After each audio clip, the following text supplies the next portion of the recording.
Halo Sobat Cerita, sebelum kita memulai kisahnya, jangan lupa like dan subscribe supaya tidak ketinggalan cerita mengharukan lainnya. Saya doakan yang sudah like dan subscribe semoga selalu dilancarkan rezeki dan segala urusannya. Amin ya robbal alamin.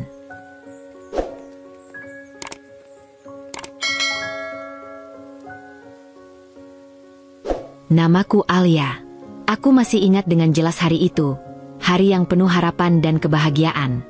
Aku berdiri di depan cermin, mengenakan gaun pengantin putih yang jatuh sempurna di tubuhku.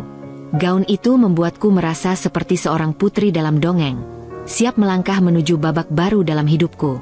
Hari itu adalah hari pernikahanku dengan Bayu, pria yang kupikir akan menjadi belahan jiwaku selamanya. Bayu adalah pria yang memikat hati banyak orang.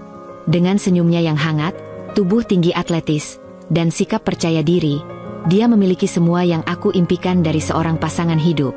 Kami bertemu di sebuah acara pernikahan teman kami. Saat itu, aku berdiri di sudut ruangan, sedikit canggung di antara keramaian. Bayu mendekatiku dengan membawa 2 gelas jus, menawarkan salah satunya untukku. Pembicaraan sederhana malam itu berkembang menjadi sesuatu yang lebih besar dari yang pernah kubayangkan. Setahun setelah pertemuan pertama kami, Bayu melamarku. Aku teringat betapa berdebar hatiku saat dia berlutut di depanku, dengan sebuah cincin berlian kecil di tangannya. Air mataku mengalir tanpa bisa kutahan, dan aku mengangguk dengan penuh keyakinan. Aku mencintaimu, Alia.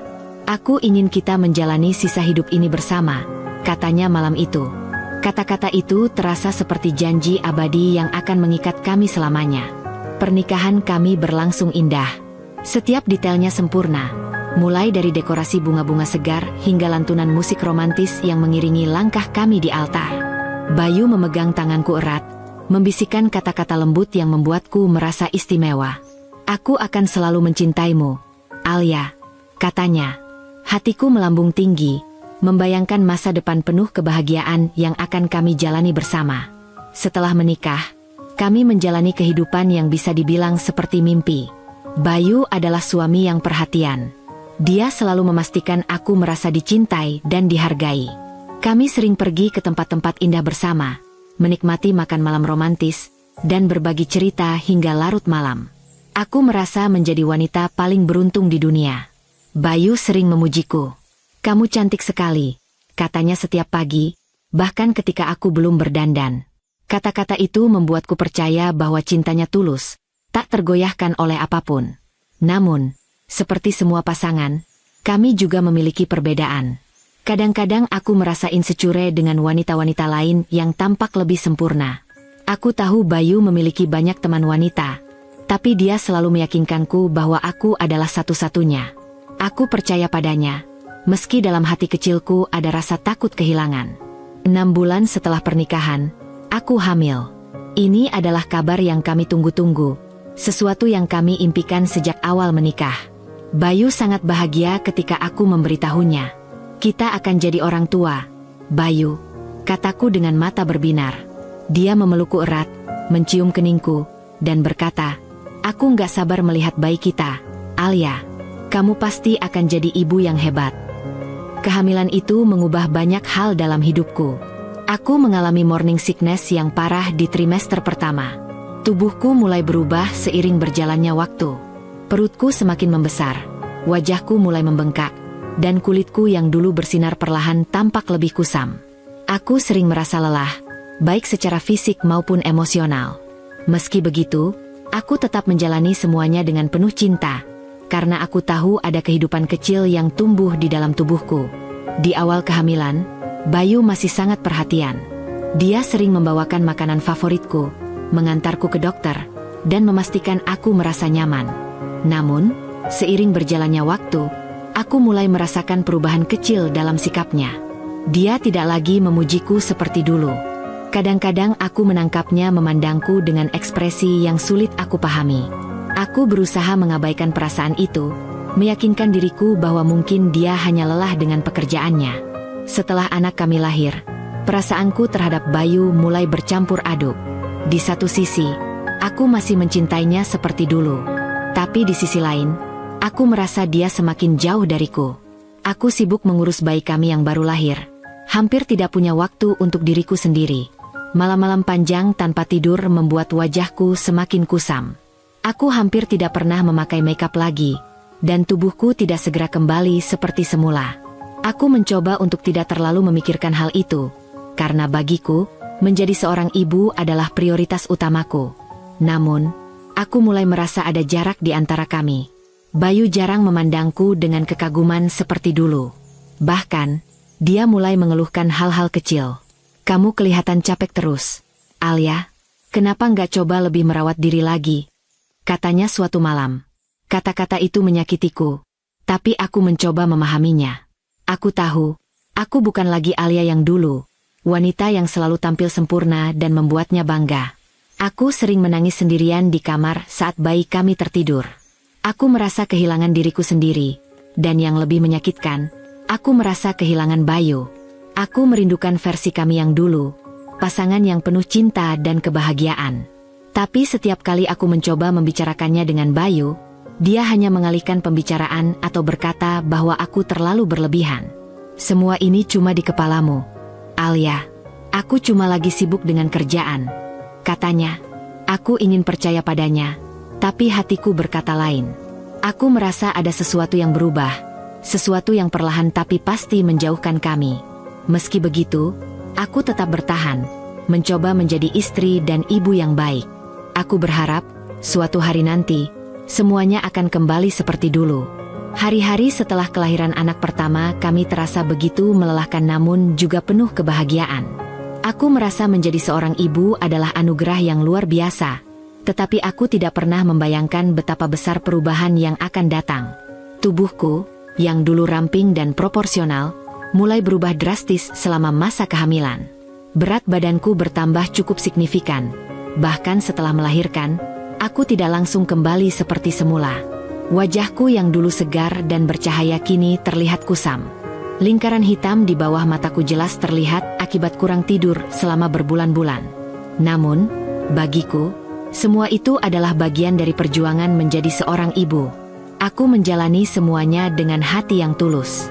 Setiap malam, aku terbangun beberapa kali untuk menyusui, mengganti popok, atau sekadar menenangkan bayi kami yang menangis. Aku hampir tidak punya waktu untuk diriku sendiri. Bahkan mandi pun terkadang hanya dilakukan dalam waktu 5 menit, karena bayi kami menangis meminta perhatian. Aku mencoba meyakinkan diriku bahwa semua ini adalah fase yang wajar, bahwa aku hanya perlu bersabar. Tetapi, perlahan, aku mulai merasa ada yang berubah dalam hubungan kami. Bayu, suamiku, yang dulu begitu perhatian dan penuh cinta, kini tampak semakin dingin. Awalnya, aku berpikir itu hanya karena kelelahan akibat pekerjaannya. Dia sering pulang larut malam dengan alasan lembur. Namun, sikapnya padaku juga mulai berubah. Dia tidak lagi memuji seperti dulu. Bahkan, dia sering melontarkan komentar yang membuatku merasa rendah diri. "Kamu makan terus, Alia?" Katanya suatu malam ketika aku duduk di meja makan dengan sepiring camilan di depanku. "Baru saja habis makan malam, sekarang ngemil lagi. Apa kamu nggak pernah merasa cukup?" Aku terdiam. Aku tahu aku sering ngemil belakangan ini, tapi itu kulakukan karena stres dan rasa lapar yang terus menghantuiku akibat menyusui. Bukannya mengerti, Bayu malah menjadikannya bahan ejekan. Aku mencoba mengabaikan kata-katanya, tetapi perlahan komentar-komentarnya semakin sering terdengar, dan semakin menyakitkan. Pernah suatu kali, ketika kami sedang bersiap untuk pergi ke acara keluarga, aku berdiri di depan cermin sambil mencoba mencari pakaian yang bisa menutupi tubuhku yang semakin besar. Gaun-gaunku yang dulu pas kini terasa sempit, dan akhirnya aku memilih mengenakan blus longgar dan rok lebar. Ketika aku keluar kamar, Bayu menatapku dari ujung kepala hingga kaki, lalu berkata dengan nada sinis, "Kamu mau pergi ke acara keluarga atau pasar? Lihat dirimu, Alia. Kamu benar-benar nggak peduli sama penampilanmu lagi." Aku tertegun. Perkataan itu terasa seperti tamparan keras. Aku ingin membela diri, ingin mengatakan bahwa aku tidak punya banyak waktu untuk berdandan karena harus mengurus bayi kami.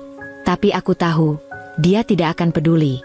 Aku hanya menghela napas panjang, menahan air mata yang hampir jatuh, lalu berjalan keluar rumah tanpa mengatakan sepatah kata pun. Namun, Malam itu hanya awal dari komentar-komentar menyakitkan lainnya. Setiap hari, Bayu seolah menemukan alasan untuk menghujatku. Mulai dari caraku berpakaian, kebiasaan ngemilku, hingga tubuhku yang semakin besar. "Alia, kamu gak bisa terus begini. Lihat badanmu sekarang. Kamu benar-benar berubah," katanya suatu malam ketika kami sedang menonton televisi. Aku menatapnya dengan mata berkaca-kaca. "Mas Bayu, aku sibuk mengurus anak kita. Aku bahkan gak punya waktu untuk diriku sendiri." "Itu bukan alasan," balasnya dingin. "Banyak ibu-ibu di luar sana yang tetap bisa jaga badan meski punya anak. Kamu cuma malas, Alia." Kata-katanya menghancurkan hatiku. Aku ingin berteriak padanya, ingin mengatakan betapa kerasnya aku berjuang setiap hari untuk mengurus rumah dan anak kami. Tapi aku tahu dia tidak akan mengerti. Aku hanya diam, membiarkan air mataku mengalir tanpa suara. Hari-hari berikutnya semakin sulit. Aku mulai merasa seperti bayangan di rumahku sendiri. Bayu tidak lagi memandangku dengan cinta seperti dulu. Dia semakin sering pulang larut malam, dan ketika dia berada di rumah, dia lebih banyak menghabiskan waktu dengan ponselnya daripada berbicara denganku. Aku mencoba bertahan, mencoba menjadi istri yang baik, meski hatiku terasa hancur setiap kali dia melontarkan kata-kata pedas. Puncaknya terjadi suatu malam ketika aku tertidur di sofa setelah menidurkan anak kami. Aku terbangun mendengar suara Bayu yang marah. "Alia, kamu tuh benar-benar malas. Rumah berantakan, badanmu juga begitu. Aku benar-benar nggak tahan lihat kamu seperti ini. Kamu cuma tahu makan, ngemil, dan tidur." Aku menatapnya dengan mata penuh air mata. "Mas Bayu, aku capek. Aku juga butuh istirahat. Aku mengurus anak kita sendirian sepanjang hari." "Tapi itu tugasmu, Alia. Kamu kan ibu rumah tangga. Kalau kamu nggak bisa jaga dirimu sendiri, gimana aku bisa betah di rumah?" ucapnya dengan nada dingin. Kata-katanya itu menusukku seperti pisau. Aku merasa tidak lagi dihargai sebagai istri, apalagi sebagai wanita. Setelah malam itu, aku mulai merasa ada yang lebih besar di balik perubahan sikap Bayu. Kecurigaanku terbukti ketika aku menemukan ponselnya yang tertinggal di meja. Dengan tangan gemetar, aku membuka pesan-pesannya. Namanya Dina. Percakapan mereka terasa terlalu akrab. Bahkan ada foto-foto mereka makan malam bersama. Bayu tersenyum lebar di foto itu. Senyum yang sudah lama tidak dia tunjukkan padaku. Hatiku hancur. Aku mencoba menahan tangis saat Bayu pulang malam itu, tetapi gagal. "Mas, siapa Dina?" tanyaku dengan suara bergetar. Dia terdiam sejenak, lalu menghela napas berat. "Kamu nggak seharusnya buka ponselku, Alia. Itu privasi." "Privasi?" Aku hampir tertawa dalam tangisku. "Mas Bayu, aku istrimu. Kenapa kamu punya rahasia seperti ini dariku?" Dia hanya menatapku tanpa ekspresi, lalu berkata, "Dina cuma teman. Kamu nggak perlu cemburu." "Teman? Lalu kenapa ada foto-foto kalian seperti itu? Kenapa kamu bisa tersenyum selebar itu padanya, tapi nggak pernah ke aku lagi?" Aku melontarkan semua pertanyaan yang selama ini kupendam. Dia menghela napas lagi, kali ini lebih panjang. "Alia, aku capek. Aku merasa kamu nggak seperti Alia yang dulu. Dina." Dia membuatku merasa hidup lagi. Kata-katanya membuatku membeku. Aku tidak bisa berkata-kata, hanya menangis terisak. "Jadi, kamu selingkuh karena aku berubah?" "Aku berubah karena aku memberikan semuanya untuk keluarga ini. Untuk anak kita, untuk kamu." Dia tidak menjawab, hanya menatapku dengan dingin, seolah apa yang dia lakukan adalah hal yang benar. Aku pikir rasa sakit terbesar yang kurasakan dalam hidup ini adalah saat melahirkan anak pertamaku. Prosesnya panjang dan menyakitkan, tetapi semua itu lenyap ketika ku dengar tangis kecilnya yang pertama. Namun ternyata, ada rasa sakit yang lebih parah dari itu. Rasa sakit yang membuat tubuhku kaku dan pikiranku terombang-ambing. Pengkhianatan. Aku tahu Bayu sudah berubah. Dia yang dulu penuh perhatian kini berubah menjadi sosok yang asing. Bayu yang dulu selalu memuji dan membelai lembut rambutku, kini justru sering melontarkan kata-kata yang membuatku merasa seperti beban dalam hidupnya. Seolah-olah aku bukan lagi istri yang pernah dia cintai. Aku tahu, mungkin aku bukan lagi Alia yang dulu. Tubuhku berubah setelah kehamilan. Kulitku menjadi lebih gelap dan kusam karena kurang tidur. Dan berat badanku tak kunjung turun meskipun aku sudah mencoba yang terbaik.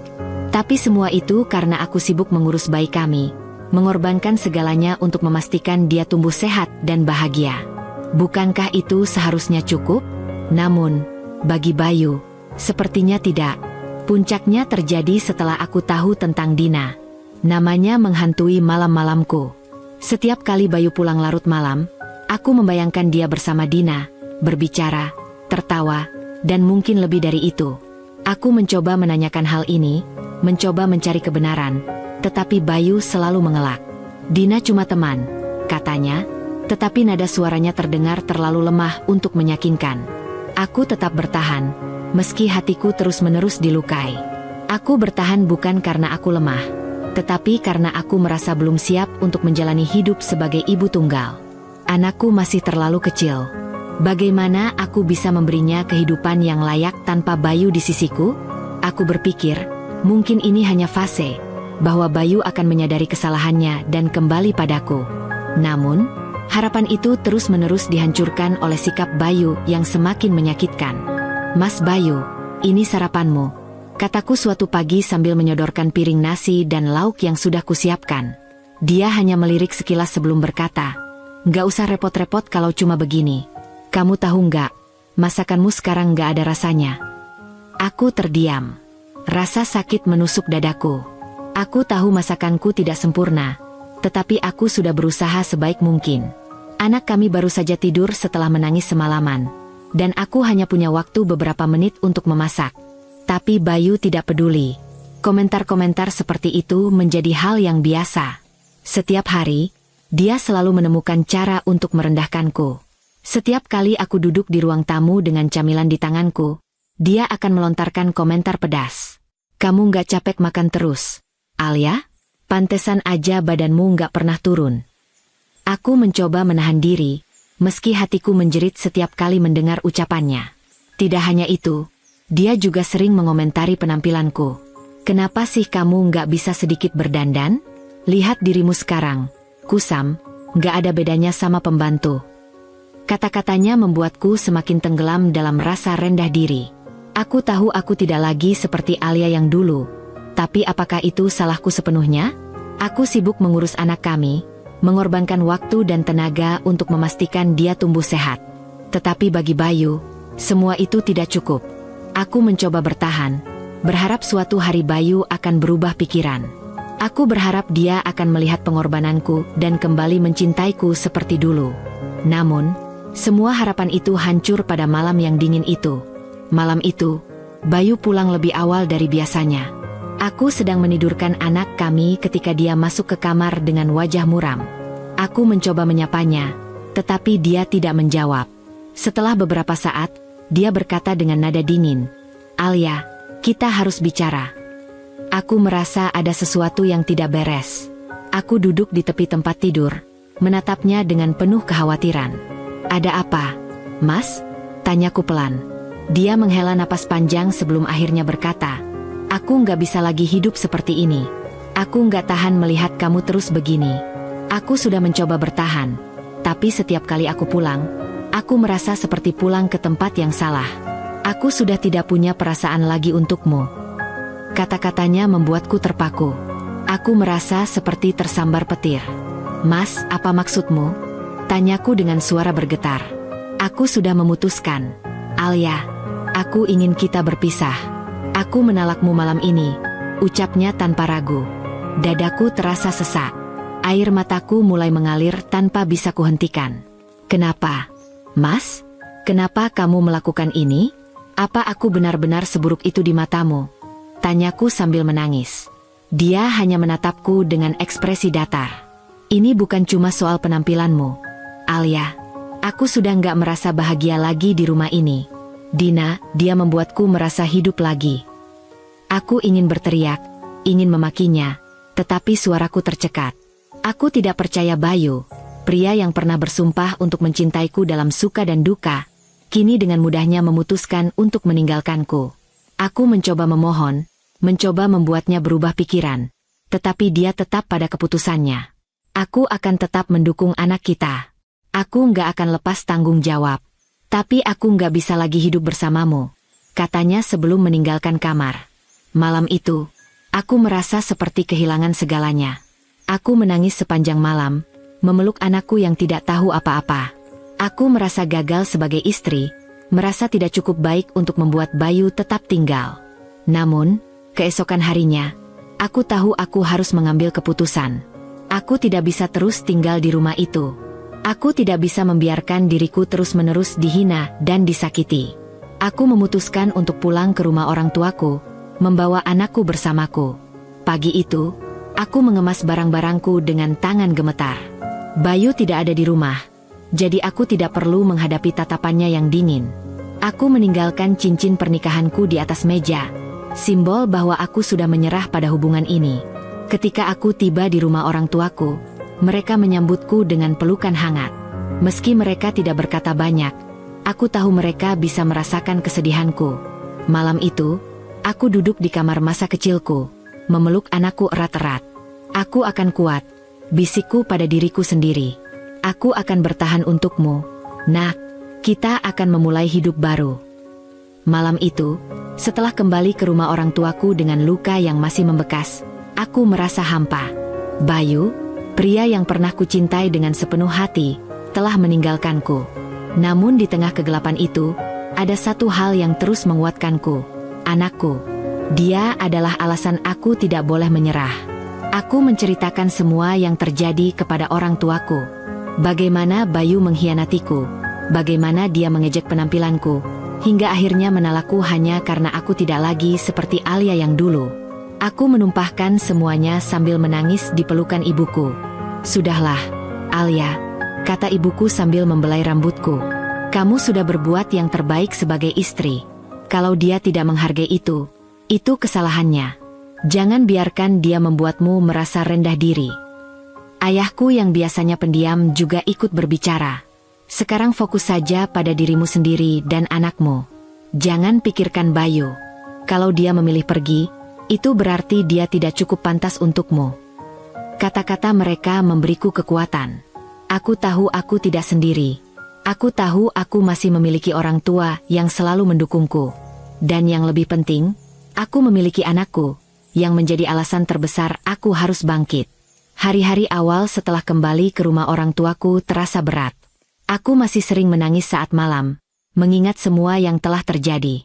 Namun, setiap kali aku melihat senyum anakku, aku merasa ada harapan.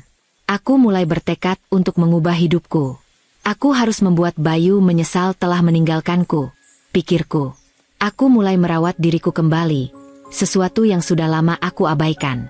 Aku menyisihkan waktu untuk berolahraga, meskipun hanya di halaman rumah. Aku mulai mencari informasi tentang pola makan sehat dan mencoba menerapkannya. Meski awalnya sulit, aku terus berusaha. Selain itu, aku juga mulai memperhatikan penampilanku. Aku belajar lagi cara berdandan, mencoba gaya rambut baru, dan membeli beberapa pakaian yang membuatku merasa percaya diri. Setiap perubahan kecil memberiku semangat baru. Namun, perubahan penampilan saja tidak cukup. Aku juga ingin membangun kembali kehidupanku secara mandiri. Dengan dukungan orang tuaku, aku mulai mencari pekerjaan. Tidak mudah bagi seorang ibu tunggal untuk masuk ke dunia kerja, tetapi aku tidak menyerah. Akhirnya, aku mendapatkan pekerjaan sebagai staf administrasi di sebuah perusahaan kecil. Hari-hari pertama di kantor terasa canggung. Aku masih sering merasa minder, apalagi ketika berhadapan dengan rekan-rekan kerja yang lebih muda dan lebih berpengalaman. Tetapi aku mulai belajar banyak, mengasah kemampuan, dan menunjukkan pada diriku sendiri bahwa aku bisa. Aku tidak boleh lagi merasa kecil atau tidak pantas.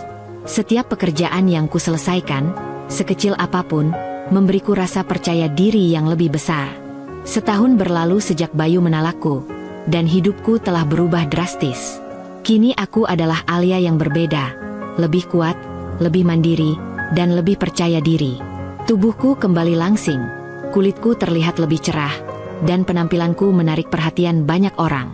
Aku merasa nyaman dengan diriku sendiri, dengan hidupku, dan yang terpenting, dengan anakku yang selalu menjadi pusat kebahagiaanku. Di kantor, Aku sering mendapatkan pujian dari rekan-rekanku. "Wah, Alia, kamu cantik sekali," kata salah satu temanku suatu hari. "Nggak nyangka kamu sudah punya anak satu. Badanmu tetap bagus." Aku hanya tersenyum mendengar pujian itu. Aku tahu semua ini tidak mudah. Perjalanan untuk sampai ke titik ini penuh dengan air mata dan perjuangan. Tetapi semua itu sepadan.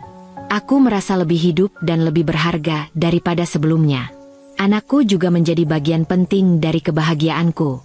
Setiap kali aku pulang kerja, dia selalu menyambutku dengan senyumnya yang manis. Aku merasa hidupku kini lebih bermakna.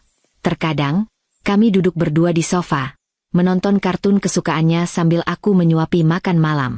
Dia, si kecil yang begitu polos, menjadi alasan utama aku berjuang tanpa henti. Namun, dalam proses ini, aku mulai menyadari bahwa aku tidak hanya ingin menjadi ibu yang kuat untuk anakku, tetapi juga wanita yang bahagia dengan dirinya sendiri. Aku mulai mengeksplorasi hal-hal baru, seperti mengikuti kursus singkat tentang desain grafis, yang sudah lama aku minati. Aku ingin memiliki lebih banyak keterampilan dan membuka lebih banyak peluang untuk masa depanku. Aku juga mulai menjalin hubungan dengan teman-teman lama yang dulu hampir terabaikan karena fokusku yang terlalu besar pada Bayu dan keluarga. Kami berkumpul, tertawa, dan berbagi cerita. Aku merasa kebahagiaan itu bisa datang dari banyak hal kecil yang dulu sering terlupakan. Hubungan pertemanan yang telah lama hilang, kini kembali terjalin erat. Malam itu, aku duduk di depan cermin, menatap refleksiku yang kini begitu berbeda. Tubuhku kembali langsing, kulitku cerah, dan penampilanku yang baru membuatku merasa lebih percaya diri dari sebelumnya. Semua perubahan ini bukan hanya untuk diriku sendiri, tapi juga untuk anakku, agar dia tumbuh dengan ibu yang kuat, yang bisa menjadi teladan baginya. Tiba-tiba, ponselku bergetar, dan aku melihat nama Bayu muncul di layar. Jantungku berdegup kencang sejenak, namun aku menenangkan diri. Tidak ada lagi rasa takut atau cemas seperti dulu. Aku sudah berubah. Aku bukan lagi wanita yang bergantung pada Bayu. Aku sudah menemukan diriku sendiri, dan aku tahu, hidupku sudah jauh lebih baik tanpa dia.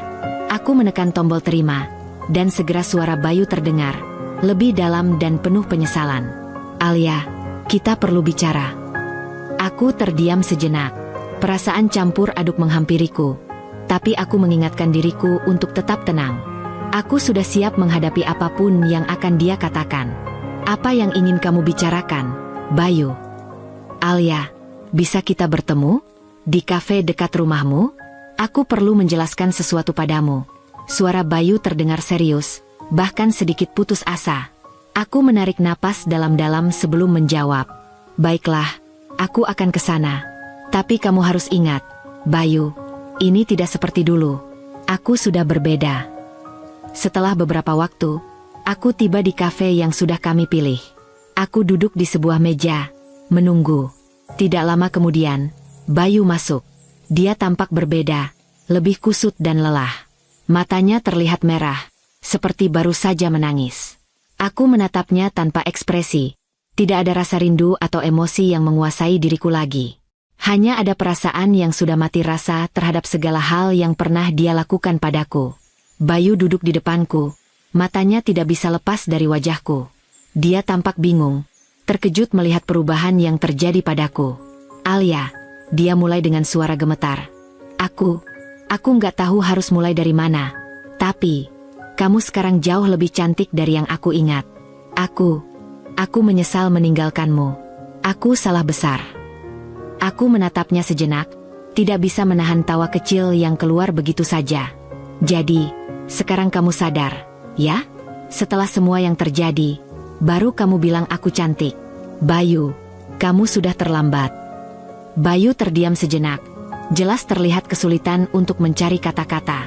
Aku salah, Alia. Aku mengira Dina adalah orang yang aku cari.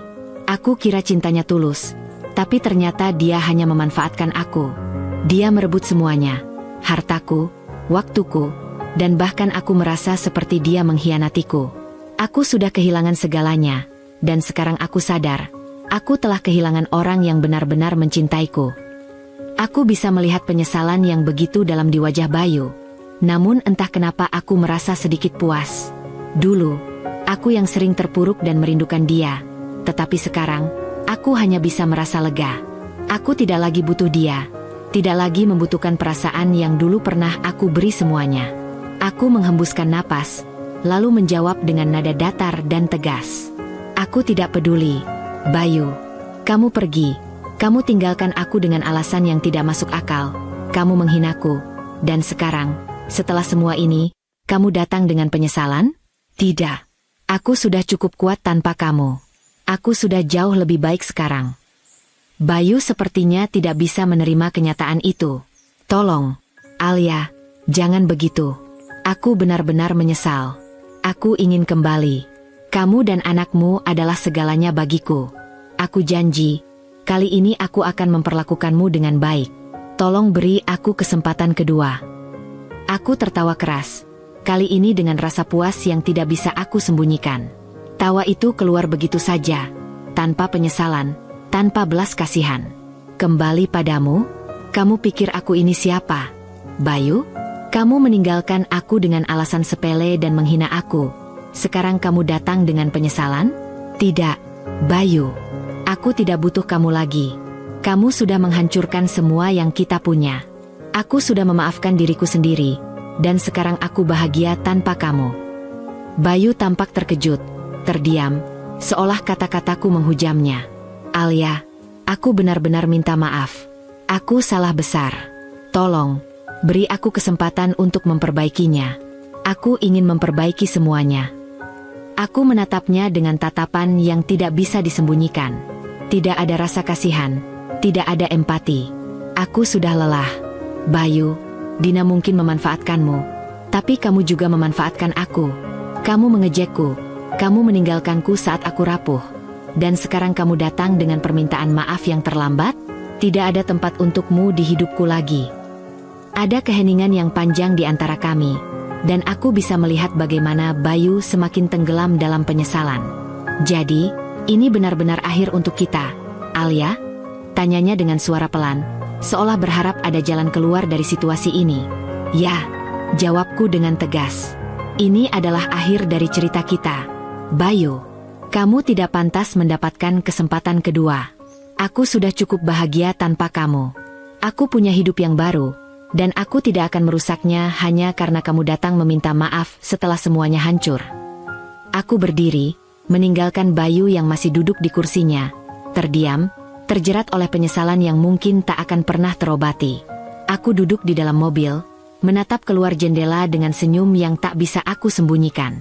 Di luar sana, dunia terus bergerak, namun aku merasa seperti baru saja menaklukkan sesuatu yang sangat besar dalam hidupku. Sesuatu yang dulu terasa mustahil. Sesuatu yang dulu selalu membuatku merasa lemah, rapuh, dan tergantung pada orang lain, terutama pada Bayu. Tapi sekarang, aku merasa bebas, bahagia, sangat puas. Karena, di hadapan Bayu tadi, aku telah menunjukkan pada diriku sendiri bahwa aku bisa berdiri tegak tanpa perlu bergantung padanya. Aku bisa bangkit, mengubah diriku, dan menjadi versi terbaik dari diriku sendiri. Dan yang lebih penting lagi, aku bisa bahagia tanpa dia.